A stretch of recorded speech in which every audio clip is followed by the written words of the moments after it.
Today we did a little ice rescue demo here for the good people down here that come to the Jorgensen's Winterfest. And what our goal was just to show the capabilities of rural search and rescues in the state of Utah and some of the training we've been doing and some of the equipment that we've worked on getting. We're using a public safety dive system. It's an ice rescue sled that they've developed. We're using their fiber pull and just their mechanics. And the reason we're doing that is we feel like it's a little bit expensive, but the system was developed strictly for search and rescue and for this. It's not something that's been modified, it was designed for this.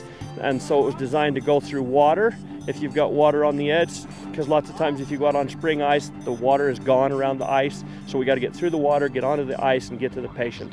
We got an inch of ice, we can use the sled, we can go right across an inch of ice without going through.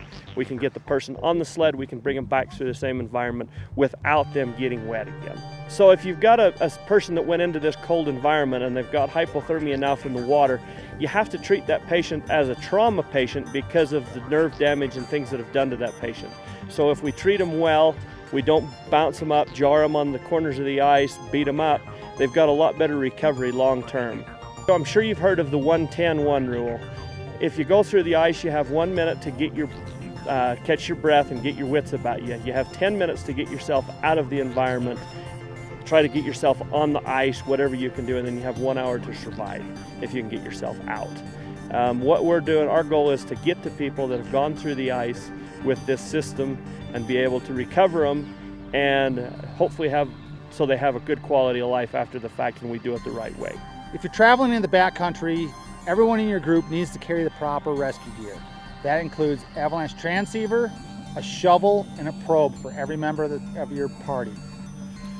On top of that, you need to know how to use that stuff. So you have to practice, get some training, understand how to use that gear so you can effectively pull off a rescue if you have to. I would like to think that we have an influence on people being prepared and being like, wow, okay, we have to know how to do this stuff before going out in the backcountry. The statistics show that we've only got about 15 minutes to locate and dig someone up before they pass away. So it's a pretty short period of time. Some of the good stories that we've heard are when someone's caught, their partners have all the gear, everyone's got the gear, they've trained for this, they know how to use the gear, and they can successfully locate someone and dig them out of the snow in time for those people to survive. And it does happen more often than you would imagine. Know before you go, just like avalanche or anything else. Know the conditions, know where you're going, make sure somebody knows where you are.